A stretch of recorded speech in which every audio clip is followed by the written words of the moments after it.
Hi and welcome to Encrypted. In this video we're going to be talking about market cap and how most people have not been explaining this metric to you correctly, and we will be going over what endowment is and why it is so important in understanding any asset's market value. I'm going to be talking about SHIB as my example, since I have seen a lot of videos talking about how SHIB mathematically cannot go to a dollar, and I'm going to be going over how their explanations are wrong. They might not understand how market cap works, but this is horrible information and needs to be addressed immediately. Back to SHIB. If there are 100 trillion tokens and the value of SHIB is $1, that does not mean that there has been $100 trillion worth of value added to that asset or that market. Its price is based on how much the market is willing to pay for that asset. It's not always an influx of money hitting the market. If I'm not willing to sell my SHIB for less than 50 cents, and neither is anyone else in the market cap just got readjusted to the current asking price of 50 cents along with the market cap. It's called the endowment effect, also known as divestiture aversion. How Investopedia defines this term is, quote, the endowment effect refers to any emotional bias that causes individuals to value an owned object higher, often irrationally, than its market value. The endowment effect describes a circumstance in which an individual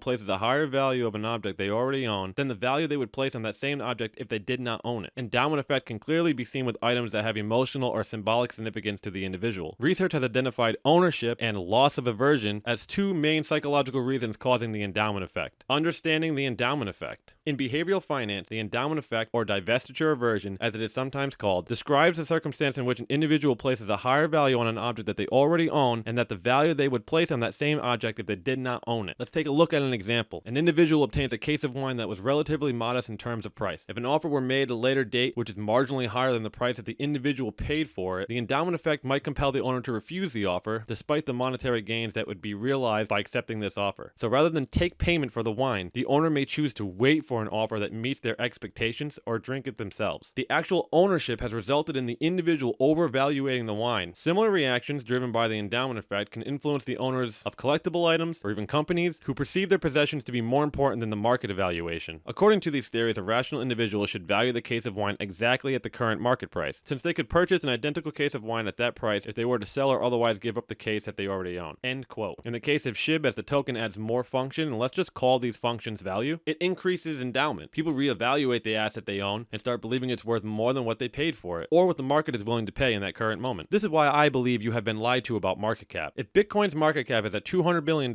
it does not take an additional $200 billion to double the market cap, which leads me to another topic of discussion in another video, the order book, and how most people don't understand how order books work, their importance in the market, and why this affects the price and or market cap directly. I hope this video has helped clear up some misinformation about market cap for you. Thank you so much for watching, and until next time, stay encrypted.